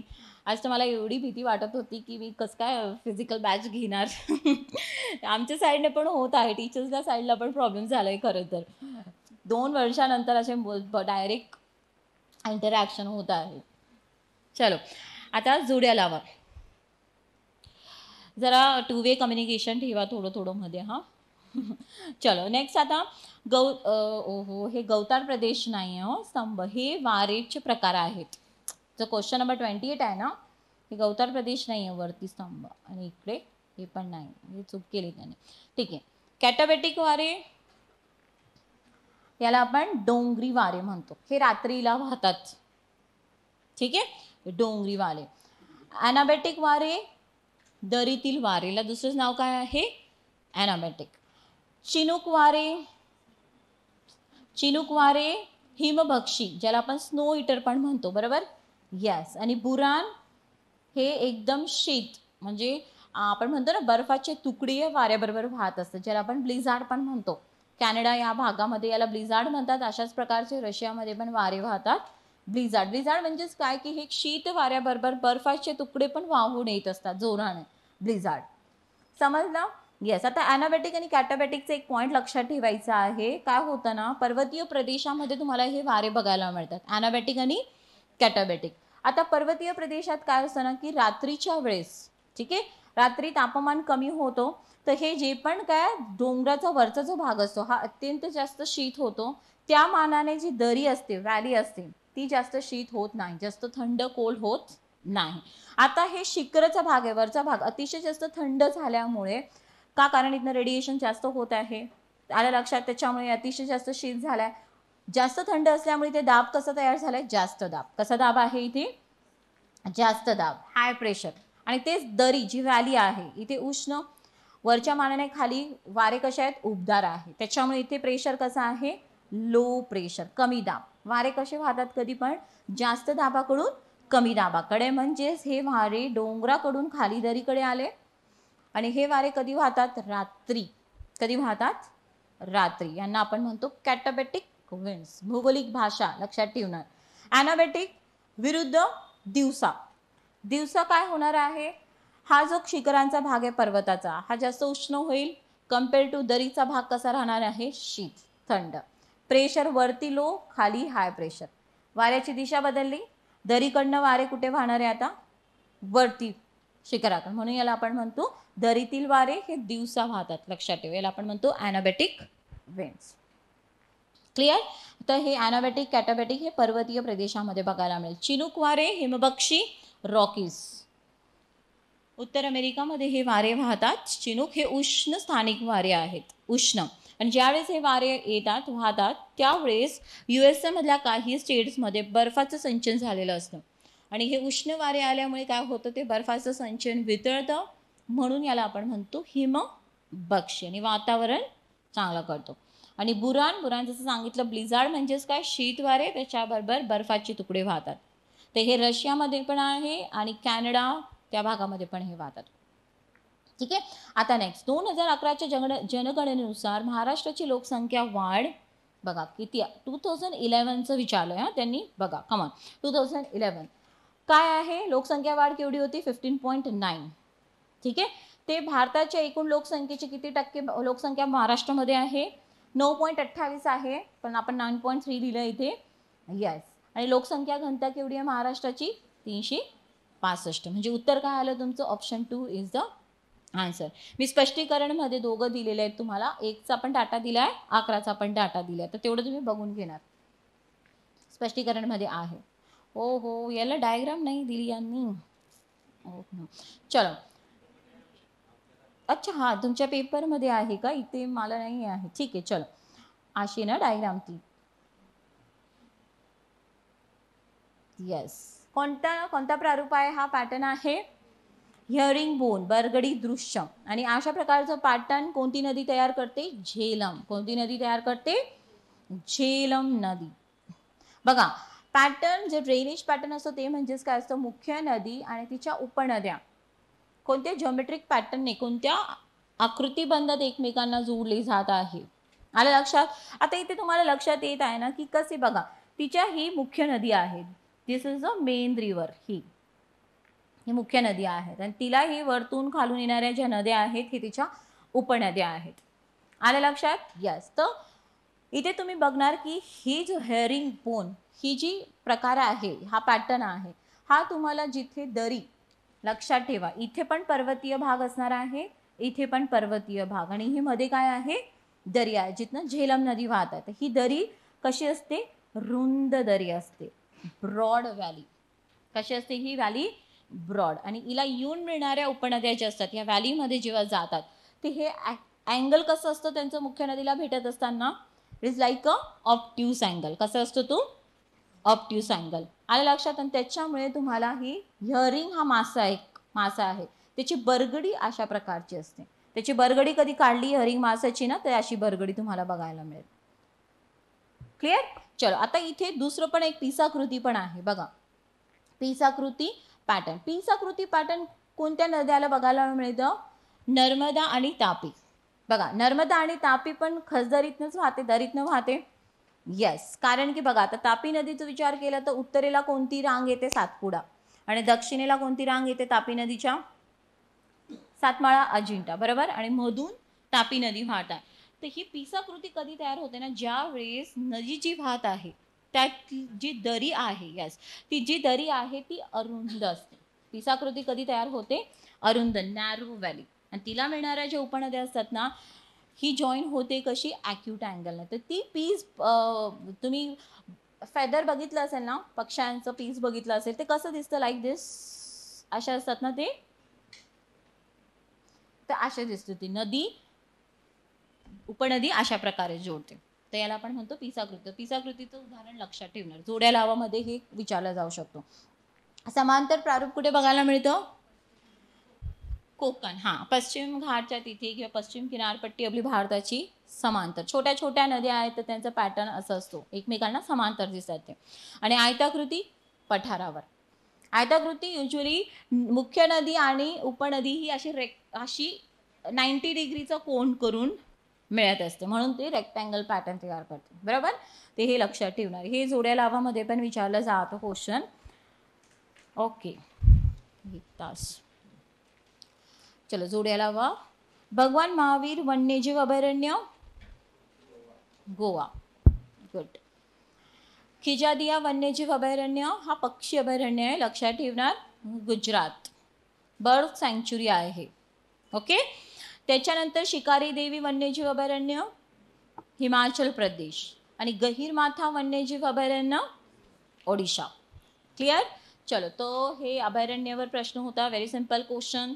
आजच्या तारखेला अपडेटेड कधी बघितलं तर आपल्या भारतामध्ये सध्या किती वन्यजीव अभयारण्य आहेत? 566. किती आहेत? अपडेटेड ऑगस्ट 2021 पर्यंत किती वन्यजीव अभयारण्य आहेत? 566. यांनी आपल्या भारताचं किती टक्के क्षेत्रफळ व्यापलेलं आहे? 3.72% क्षेत्रफळ व्यापलेलं आहे वन्यजीव अभयारण्यांनी सगळे मिळून. ओके. आणि गहीरमाथा हा महत्वाचा आहे कारण इथे कोणाचं नेस्टिंग ग्राउंड आहे? इथे कोण अंडी टाकून जातो? ऑलिव्ह रिडले हे कासव. ठीक आहे, हे खूप इम्पॉर्टंट आहे, लक्षात ठेवा. चलो नेक्स्ट क्वेश्चन. खालीलपैकी हवामान बदल अभ्यासासाठी साधने कोणती? हिमाच्या गाभातील नमुने. यस. प्रवाळ भित्ती, कारण की प्रवाळ भित्तीचं काय होतं, जी पण कोरल रीफ असतं, हवामान बदलमुळे काय होतं ना की सागरी पाण्याचं तापमान वाढतो आणि जसं सागरी तापमान वाढलं तर प्रवाळ त्याचा रंग सोडायला लागतं, तर त्याचं काय होतं? Coral bleaching. काय व्हायला लागतं? Coral bleaching. तर त्याच्यामुळे पण आपल्याला लक्षात येतं हवामान बदल. यस. वृक्ष खोडांवरील वर्तुळे. यस, कारण वृक्षांची व्यवस्थित वाढ होत नाही. आणि बघा, वृक्षांचं वय जेव्हा आपल्याला काढायचं असतो तर वय कसं काढलं जातं? त्याच्या आतमधल्या रिंग्समधनं. तर त्या रिंग्सवरनं पण लक्षात येतं वाढच थांबली आहे, हवामान बदल. ठीक आहे. सागरी निक्षेप, त्याच्यावरनं पण कळतं सागरी निक्षेप, कारण अपक्षरण खूप वाढलेलं आहे, समुद्राचं पाणी ॲसिडिक होत चाललेलं आहे, टेम्परेचर वाढत आहे, तर यामुळे जो डिपॉझिट आहे सागरी डिपॉझिट पण चेंज होतं. आलं लक्षात? हे सगळे. प्राचीन किल्ले नाही, राईट. तर अ, ब, क आणि ड. तर option 2 is the answer. Clear? चलो, हे पण तुमच्या स्टेट बोर्डमधनं घेतलेला आहे हा प्रश्न. ओके. नेक्स्ट. आता परिसंस्था ही संकल्पना सर्वप्रथम कोणी दिली? कोणी दिली आहे? कमॉन. इकोसिस्टीम. टॅन्सले. कोणी दिली आहे ही? टॅन्सले यांनी 1935 मध्ये इकोसिस्टीम ही डेफिनेशन दिली होती. हॅकल यांनी कोणती दिली होती? हॅकल, अर्नेस्ट हॅकल. इकोलॉजी. कोणती दिली होती संकल्पना? इकोलॉजी. आणि टॅन्सले यांनी इकोसिस्टीम. हॅकल, अर्नेस्ट हॅकल सायन्समध्ये पण येतातच ना. 3 किंगडम क्लासिफिकेशन, हॅकल, किंगडम प्रोटिस्टा, हेच हॅकल येते, राईट. इकोलॉजी पण यांनीच दिली आहे. आता बघा, खालीलपैकी कोणते परिणाम जलप्रदूषणामुळे होतील? Due to water pollution, right. शेवाळ बहर, अल्गल ब्लूम. बरोबर. जलप्रदूषण बघा, इंडस्ट्रीजचं पाणी असेल, काही केमिकल इंडस्ट्रीजचं पाणी असेल, किंवा लोक धुणी भांडी नदीच्या परिसरातच करत असेल, किंवा हाऊस होल्ड जे पण आपला वेस्ट असतो पाणी, सांडपाणी, तो जेव्हा नदीत जातो, लक्षात ठेवा, तर काय होतो? याच्यामध्ये काही पोषक द्रव्य असतात, जसं नायट्रोजन, फॉस्फेट. आता शेतीमधनं जे खतं दिले जातात, नायट्रोजन, फॉस्फेट आपण देतो शेतामध्ये खतं, हे पाणी जेव्हा शेतातनं अतिरिक्त पाणी हे खत वाहून नदीमध्ये जातो, लक्षात ठेवा, तर काय होतो? पाण्यामध्ये नायट्रोजन, फॉस्फेट याचे प्रमाण वाढतो. नदी असेल, तलाव असेल, जे पण वॉटर बॉडी असेल. आणि आता जी पण वनस्पती वॉटर बॉडीमध्ये, जलभागामध्ये, तिथल्या जल वनस्पती असेल, यांना आता आयत पोषक भेटून गेलं ना. कुठून आलं आहे ते? प्रदूषण आपल्या पाण्यातनं इथे गेलेलं आहे, तर पोषण भेटलं. त्याच्यामुळे काय होतं ना की या शेवाळाची, वनस्पतीची वाढ प्रचंड वेगाने वाढून जाते. आणि हे काय करतात? पाण्याचा ऑक्सिजन स्वतः वापरतात, कारण वाढ होत आहे. त्याच्यामुळे काय होतं की पाण्याचा जो डिझॉल्व ऑक्सिजन असतो त्याचे प्रमाण काय होते? कमी होतं. त्याच्यामुळे याचा परिणाम पाण्यातील इतर जे सजीव असतात, मासे असतील, जे पण इतर सजीव असतात, त्यांच्यावर विपरीत परिणाम होतो. आलं लक्षात? यालाच आपण म्हणतो अल्गल ब्लूम, शेवाळ बहर. युट्रोफिकेशन पण तुम्ही बघितलं असेल जेव्हा एन्व्हायरमेंट तुम्ही वाचतात, हे सगळं एकत्रित आपण अभ्यास करतो. बरोबर. नेक्स्ट. कॅन्सर, जन्मजात विकृती. यस. पाण्याचे प्रदूषण बघा, काही मायनिंग एरियाज असेल जिथे खाणकाम केले जातं, इंडस्ट्रियल एरिया असेल, बॅटरी वगैरे जिथे तयार होत असेल, तिथून मर्क्युरी, कॅडमियम, नायट्रोजन असं सगळं पाण्याद्वारे नदी किंवा वॉटर बॉडीमध्ये जातो. आणि हे असं प्रदूषित पाणी जेव्हा घेतलं जातं, अर्सेनिक युक्त असे पाणी, ते काय होतात? कॅन्सर, जन्मजात विकृती निर्माण होते. ठीक आहे. त्याच्यानंतर बघा, अर्सेनिकमुळे लिव्हर कॅन्सर वगैरे होतात. ग्राउंड वॉटरमध्ये अर्सेनिक आहे की नाही? कधी आपल्या भारतामध्येच तुम्ही बिहार ह्या भागामध्ये गेले, झारखंड त्या भागामध्ये, त्या लोकांचा पहिला इश्यू काय असतो? अर्सेनिक. वेस्ट बेंगॉल तिथल्या ग्राउंड वॉटरमध्ये पाण्यामध्ये अर्सेनिकचे प्रमाण खूप जास्त आहे आणि त्यामुळे तिथे त्या लोकांमध्ये हा त्रास आहे. आलं लक्षात? यस. इटाई आजार, इटाई आणि ब्लू बेबी सिंड्रोम हे दोन वेगळे वेगळे आहेत.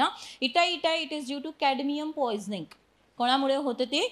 कॅडमियम. पाण्यामध्ये कॅडमियम असेल असं पाणी घेतलं, cadmium. Blue baby syndrome nitrate युक्त पाणी. तर हे लहान बालकांमध्ये होतं, निळे पिवळे पडायला लागतात, त्यांची ऑक्सिजन कॅरिंग कॅपॅसिटी जी असते ती कमी होते. Blue baby syndrome. बघा मुलं लहान बालकं श्वास कधी घेतात ते निळे पडून जातात ना, तसं इथे त्यांची ऑक्सिजन कॅरिंग कॅपॅसिटी कमी होते, म्हणून याला आपण म्हणतो ब्लू बेबी सिंड्रोम. राईट. आणि वनस्पतीची वाढ कमी होणे. येस. आता प्रदूषित हेवी मेटल्स असतील तर सगळ्या हेवी मेटल्स आहे, पोषक द्रव्य नाही आहे पाण्यामध्ये, तर वाढ होईल का? नाही, कारण बऱ्याचदा उपद्रवी ठरतात ना हे हेवी मेटल्स प्रदूषित पाण्यात, म्हणून हे बरोबर. अ ब क ड हे बरोबर. आणि जलीय अन्न साखळीवर परिणाम. याचं उदाहरण आपण कधी घेतलं जलीय अन्न साखळीवर परिणाम, तर काय होतं? जसं आपण बघा मिनीमाटा माहिती आहे तुम्हाला, पारा जपानमध्ये, ठीक आहे, इंडस्ट्रीजमधनं पारा पाण्याद्वारे समुद्रात आलं, ठीक आहे, पाणी समुद्रात, हा पारा समुद्रात आलं, समुद्रामधली जी पण काही मासे होते लक्षात ठेवा, ह्या माशांनी ते संचयन केलं, ज्याला आपण एन्व्हायरमेंटच्या भाषामध्ये आपण म्हणतो जैवसंचयन, बायो ॲक्युम्युलेशन. कारण की हे जे आपण म्हणतो पारा हे फॅट सोल्युबल आहे, हे माशामध्ये साचत गेलं, समुद्रात आलं पारा, माशाच्या शरीरामध्ये हे साचत गेलं आणि हे मासे जेव्हा आपण मनुष्यांनी जेव्हा हे मासे खाल्ले ते हे पारा काय गेलं? मनुष्यामध्ये गेला. आलं लक्षात? आणि त्यांना मग मिनीमाटा, न्यूरोलॉजिकल प्रॉब्लेम्स, जे पण लहान बालकं, प्रेग्नेंट वुमन्स होती, जे मुलं येत होते त्यांच्यामध्ये विकृती निर्माण झाली. तर जलीय अन्न साखळीवर काय झालं मग? परिणाम. कारण की हे बघा, हे तर मी तुम्हाला डायरेक्ट वरचा एक्झाम्पल दिलेलं आहे, पण आतमध्ये पण मासे जास्त जैवसंचयन झाल्यामुळे नष्ट व्हायला लागले, वनस्पती नष्ट व्हायला लागल्या. ओके. तर हे मिनीमाटा डिसऑर्डर इथे जी ॲक्सिडेंट झाला होता जपानमध्ये, हे लक्षात ठेवणार इथे, ठीक आहे. तर सगळे अ ब क ड ई. राईट. आता नेक्स्ट, एन्व्हायरमेंट हा शब्द कोणत्या भाषेतून तयार झाला आहे? फ्रेंच. आलं लक्षात? फ्रेंच हा शब्द होता एनविरोन. याचा अर्थ काय होतं?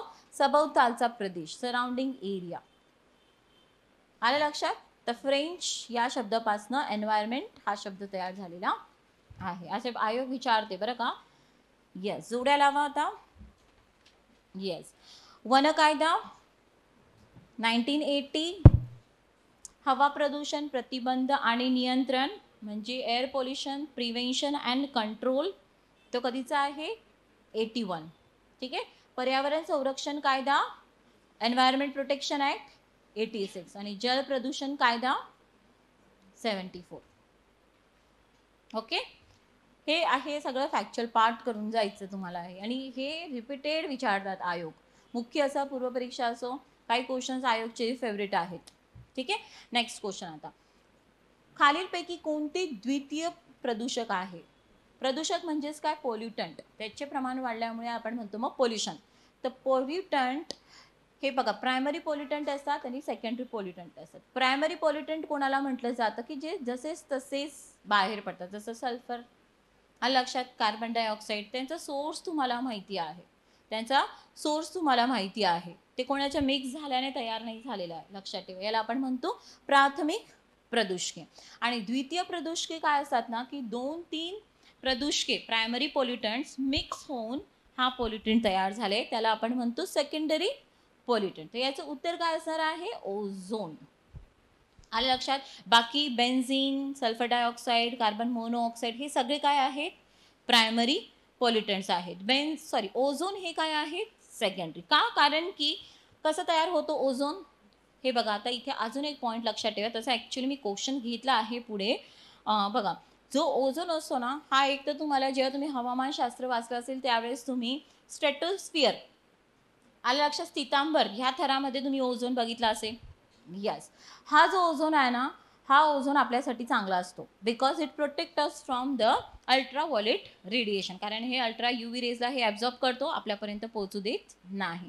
आणि हा जो ग्राउंडवर ओझोन जो तयार होतो, आणि हा ओझोन युजली सकाळी सकाळी आपल्याला बघायला मिळतं. बहुतेक करून जे औद्योगिक भाग असतात, जसं तुम्ही मुंबई वगैरे इंडस्ट्रियल ठाणे त्या भागात कधी गेले ना तुम्ही, रायगड, तिथे तुम्ही सकाळी सकाळी पहाटे तुम्ही बघणार ना की पिवळा थर तुम्हाला खाली ग्राउंडवर दिसतो बघा, पिवळ्या रंगाचा असा थर. ते हे काय असतं ना, एक्झॅक्टली सकाळी सकाळी ओझोनचे प्रमाण हे वाढलेलं असतं. हा ओझोन कसा तयार झालेला असतो, हायड्रोकार्बन लक्षात ठेवा आणि नायट्रोजन ऑक्साईड, आलं लक्षात, हे दोघं एकत्रित येतात in the presence of sunlight आणि काय तयार होतो, ओझोन. तर हा काय आहे, प्रदूषक आहे. आणि हा ओझोनच्या संपर्कात जेव्हा आपण येतो तर हे आपल्यासाठी कसं ठरतं, त्रासदायक. डोळे जळजळ करतील, गळा खवखव करणार, खोकला येणार, आलं लक्षात. तर ग्राउंडचा ओझोन हार्मफुल फॉर अस, स्ट्रॅटोस्फिअरचा ओझोन चांगला असतो. ठीक आहे, लक्षात आलं सगळ्यांना. म्हणून याला आपण म्हणतो द्वितीय प्रदूषक. द्वितीय का, कारण की इथे हायड्रोकार्बन लक्षात ठेवा आणि दुसरं नायट्रोजन ऑक्साईड, हे दोघं मिक्स होऊन ओझोन तयार झाला आहे. दॅट्स वाय हा काय आहे, secondary pollutant. Okay, next question आता. सायलेंट स्प्रिंग हे ग्रंथ पर्यावरणीय जागृतीसाठी कोणी लिहिले होते, रॅशल कार्सन, बरोबर. यस, यांनी हा ग्रंथ लिहिला होता, लक्षात ठेवा. हा पब्लिश झाला होता 1962 मध्ये. लक्षात ठेवा, खूप महत्त्वाचं आहे सायलेंट स्प्रिंग, कारण की त्या काळामध्ये जसं आपण म्हणतो ना पेस्टिसाइड्स, कीटकनाशकांचा मोठ्या प्रमाणात वापर होत होता. त्याच्यानंतर DDT पेस्टिसाइड पण मच्छर मारण्यासाठी पण, आणि हे काय आहेत ना की हे बायोडिग्रेडेबल नाही आहे, म्हणजे विघटन होत नाही, ते करोडो वर्ष निसर्गामध्ये राहतात. आणि दुसरी गोष्ट, हे अन्न साखळीमध्ये जाऊन मनुष्यापर्यंत पोहोचतात आणि त्याच्यामुळे खूप मोठ्या प्रमाणात काय होते, हानी होत आहे. तर हे यांनी लक्षात आणून दिलं होतं या ग्रंथाद्वारे. कोणी, रॅशल कार्सन. त्यावेळेस खूप साऱ्या इंडस्ट्रीने यांच्यावर म्हणतात ना खूप त्रास दिला होता, इवन यांचे पुस्तक बॅन करण्यावर आले होते. तर दिस इज व्हेरी इम्पॉर्टंट, लक्षात ठेवा. ठीक आहे, नेक्स्ट आता योग्य विधान निवडा. उच्च अक्षवृत्तीय प्रदेशात ओझोनचे अपक्षय निम्न अक्षवृत्तीय प्रदेशापेक्षा जास्त होतो, बरोबर आहे. का बरं जास्त होतो उच्च अक्षवृत्तीय प्रदेशात, निम्न अक्षवृत्तीय प्रदेशापेक्षा जास्त का होतो, बिकॉज हायर लॅटिट्यूडमध्ये काय असतं ना की ते राहून जातात, तिथे अटकून जातात. निम्न अक्षवृत्तीय प्रदेशामध्ये काय असते ना, अनस्टेबिलिटी असते. तर तो जे पण ब्रोमीन क्लोरीन जे असेल ते काय होतं, खाली उतरतो. इथे उच्च अक्षवृत्तीय प्रदेशामध्ये स्टेबिलिटी जास्त असल्यामुळे तो तिथेच राहून जातो आणि मग तो ओझोनला काय करतो, नष्ट करत जातो. क्लिअर. दुसरं, क्लोरीन ब्रोमीनमुळे मोठ्या प्रमाणात ओझोनचे अपक्षय होते, बरोबर. म्हणूनच CFC बॅन केलं ना, क्लोरोफ्लोरोकार्बन. CFC माहिती आहे, कुलंट शीतक म्हणून वापरलं जायचं CFC. तर हा CFC बॅन कराय मागे, याचा कमी वापर करण्याच्या मागे कारण काय होतं, ओझोनचा डिप्लेशन. कारण CFC मधला जो क्लोरो हा जो घटक आहे ना, क्लोरीन, हा ओझोनला काय करत, एक क्लोरीन मिलियन्स ऑफ ओझोनला नष्ट करू शकतो. विचार करा. त्याच्यामुळे मॉन्ट्रियल प्रोटोकॉल माहिती असेल, वाचलं असेल, त्याद्वारे हे जे पण ओझोन डिप्लिटिंग सबस्टन्सेस जे होते, जे ओझोनला नाश करतात, या सबस्टन्सला काय केलं गेलं, टप्प्याटप्प्याने बॅन करण्यात आलं. आता फक्त औषध निर्मिती फार्मास्युटिकल इंडस्ट्रीलाच हे वापरण्याची परवानगी आहे, बाकी कोणालाच नाही. ठीक आहे, नेक्स्ट आता हरित हवामान निधी, ग्रीन क्लायमेट फंड, UNFCCC ची वित्तीय परियोजना. यस, आता United nation framework convention on climate change, UNFCCC, आलं लक्षात. ही क्लायमेट चेंज, हवामान बदलसाठी ही संस्था आहे, लक्षात ठेवा. 92 मध्ये तयार झाली होती, जेव्हा आपली वसुंधरा परिषद होती ना, रिओ दी जानेरिओ, तेव्हा हवामान बदलसाठी. तर यांची ही वित्तीय म्हणजे फंड आहे, लक्षात ठेवा. हे फंड मग जे अप्रगत देश आहेत, डेव्हलपिंग कंट्रीज आहेत, त्यांना नवीन टेक्नॉलॉजी अवलंब करण्यासाठी ही इन्व्हेस्ट केली जाते. राईट. हरित हवामान निधीची स्थापना मेक्सिकोच्या हवामान परिषदेत झाली. यस, ती परिषद कोणत्या क्रमांकाची होती, कॉन्फरन्स ऑफ पार्टीज, माहिती आहे ना. सगळे 1-2 वर्षानंतर एकत्रित भेटतात, डिस्कस करतात की आता आपण काय करायचं, कसं एमिशन कमी करायचं. तर अशी कोणती परिषद होती, मेक्सिकोमध्ये झाली होती, ती परिषद होती 16वी. आले लक्षात. यस. भारतात हरित हवामान निधीचे व्यवस्थापन नाबार्डकडे आहे. यस, कोणाकडे आहे याचं व्यवस्थापन? नाबार्ड. वाटत नाही ना? पण त्यांच्याचकडे आहे, लक्षात ठेवा. असंच असतं, आयोग असंच गुगली टाकते आपल्याला, पण नाबार्डकडेच आहे, लक्षात ठेवा. ओके, चलो आता नेक्स्ट. आणि बघा, जे आपण म्हणतो ना मेक्सिको स्थापना झाली ती 2010 इयर पण लिहून ठेवा. 2010 स्थापना झाली आहे ग्रीन क्लायमेट फंडची. आणि याचा जो हेडक्वार्टर्स आहे ग्रीन क्लायमेट फंडचा हेडक्वार्टर्स कुठे आहे? South Korea. कुठे आहे? South Korea, Songdo. कोणतं शहर आहे तिथे याचं ऑफिस? साऊथ कोरियामधला सॉंगडो. ठीक आहे. आता नेक्स्ट, माईक क्षेत्र. माईक क्षेत्र कोणत्या प्रजातीच्या संवर्धनासाठी आहे? एलिफंट्स. कोणासाठी आहे?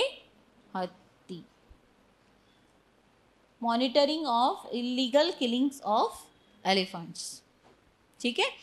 आणि संवर्धनासाठी एलिफंट्स. आणि जसं आपण म्हणतो की हा जो क्षेत्र किंवा हे संवर्धनाचा जो माईक कार्यक्रम होता हा 97 तयार म्हणजे केला होता. आणि आता आपल्या भारतामध्ये असे माईक साईट्स किती आहेत?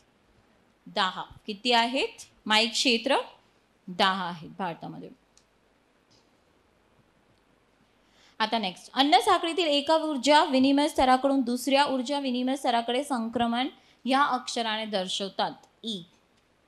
आलं लक्षात? ट्रॉपिक लेवल, एका ट्रॉपिक लेवलकडनं ऊर्जा नेक्स्ट कोणत्या अक्षराने दाखवलं जातं? ई. आणि एका स्तराकडून दुसऱ्या स्तराकडे फक्त किती टक्के ऊर्जा ट्रान्सफर होते? 10%. ओन्ली 10%. आणि हा लॉ एका शास्त्रज्ञाने दिलेला, तो लॉ म्हणजेच कोणता आहे? लिंडमन्स 10% लॉ. मी आता फटाफट घेते, जरा आपलं सायन्स पण राहिलं आहे. ठीक आहे. नेक्स्ट आता 21 जून रोजी. आता 21 जून म्हटलं तर लक्षात येतं सगळ्यांना, इट इज अ समर सॉलिटाईज. बरोबर. त्या दिवशी सूर्य कुठे असतो? डोक्यावर कुठे असतो? 23.5 नॉर्थ म्हणजेच कर्कवृत्तावर. बरोबर. यस. तर त्या दिवशी 21 जूनला, ते म्हणजेच 21 जून उत्तर गोलार्ध आलं. 23.5 उत्तरवर सूर्य आहे, म्हणजे उत्तर गोलार्धात त्यावेळेस उन्हाळा असतो. यस. दक्षिण गोलार्धात हिवाळा, म्हणजेच दक्षिण ध्रुवावर सूर्य दिसत नाही. ध्रुव दिलंय ना त्यांनी, का? कारण तिथे आत्ता 6 महिन्याची काय चालू आहे? रात्र. बरोबर. यस. म्हणजे अ बरोबर आहे. इथे पण परत मी दिला होता हा करेक्शन. ठीक आहे, हे समजून घ्या, इथे ऑप्शन्स त्यांनी दिलेच नाही. राईट. आता पुढे, सूर्य विषुववृत्तावर आग्नेयस उगून नैऋत्यस मावळतो. इथे एक लक्षात ठेवा, वर्षभर जे आपण म्हणतो ना sun rises in the east आणि सेट्स इन द वेस्ट, आपण एकदम असं बोलतो, पण रोज असं होत नाही. फक्त 21 जूनला आणि उत्तर गोलार्धामध्ये 21 जूनला sun rises in the east आणि सेट्स इन द वेस्ट. बाकी इतर दिवशी दिशा कशी असते? वेगवेगळी असते. रोज राईज कशी होते उत्तर गोलार्धामध्ये? कसं होणार ते? नॉर्थ ईस्ट, ईशान्येकडे उगवतो आणि मावळतो कुठे? नॉर्थ वेस्टला. समजलं? कारण की पृथ्वी आपली स्थिर आहे का? ती पण फिरते ना, अँगल चेंज होत आहे. ईस्टर्नच साईड आहे, पण त्यांची दिशा एक स्पेसिफिक लक्षात ठेवायची सगळ्यांनी. ओके. आता इथे बघा, सूर्य विषुववृत्तावर आग्नेयस उगून नैऋत्यस मावळतो. नाही. आग्नेयस साऊथ ईस्टला उगून नैऋत्यस मावळेल का? नाही. त्या दिवशी इथे नॉर्थ ईस्ट येणार आणि इकडे येणार साऊथ वेस्ट. ओके. तर हे सूर्य कर्कवृत्तावर ईशान्येस उगून वायव्येस मावळतो. नाही. त्या दिवशी कर्कवृत्तावर हे उगवतो कुठे? ईस्टला आणि मावळतो कुठे? वेस्टला. समजलं? त्याच दिवशी फक्त अशी दिशा असते, बाकी इतर दिवशी चेंज होते. ठीक आहे. दिस इज व्हेरी टेक्निकल आणि कन्सेप्च्युअल, हे थोडं डिटेल वाचा. ठीक आहे. नेक्स्ट, 2020 ते 21 दरम्यान आलेल्या उष्णकटिबंधीय आवर्ताचा योग्य क्रम सांगा. योग्य क्रम. निसर्ग. यस. जून 2020 मध्ये आला होता. यस. त्याच्यानंतर निवर नोव्हेंबर 20. यस. ताऊकते आत्ताच येऊन गेला. ताऊकते मे मध्ये आला होता ना, 15-16 मेला आला होता. त्याच्यानंतर इमिजिएट 27-28 मेला आला होता. यास. काय आला होता? यास. ताऊकते आला होता. निसर्ग आला होता अरबी समुद्रामध्ये. निवर यास आलं होतं बंगालच्या उपसागरामध्ये. तर हा क्रम आत्ताची लक्षात ठेवा. Recent tropical cyclone. राईट. आता चुकीची जोडी निवडा. स्थानिक वारा आणि देश. बर्क. दक्षिण आफ्रिकामध्ये वाहतात हे स्थानिक वारा, उष्ण वारा आहे हा. झोंडा अर्जेंटिना, येस. हर्मॅटन न्यूझीलंड, नाही. ही आफ्रिका खंडात वाहतो. गिनीच्या आखातादरम्यान हे वारे वाहतात. हर्मॅटन याला डॉक्टर विंड्स पण म्हणतात, कारण हे वाळवंटामधनं वाहत असतात, म्हणून हे उष्ण आणि कोरडे असतात. आणि गिनीच्या आखाताचा प्रदेशामध्ये मोठ्या प्रमाणात आर्द्रता असते, खाती प्रदेश असल्यामुळे. आणि हे वारे मग काय करतात, आर्द्रता शोषून घेतात आणि हवामान प्लेझंट आल्हाददायक करतात, म्हणून याला डॉक्टर विंड्स म्हणतात. Samun, Iran. Okay, option 3 is the answer. Next, योग्य विधान निवडा.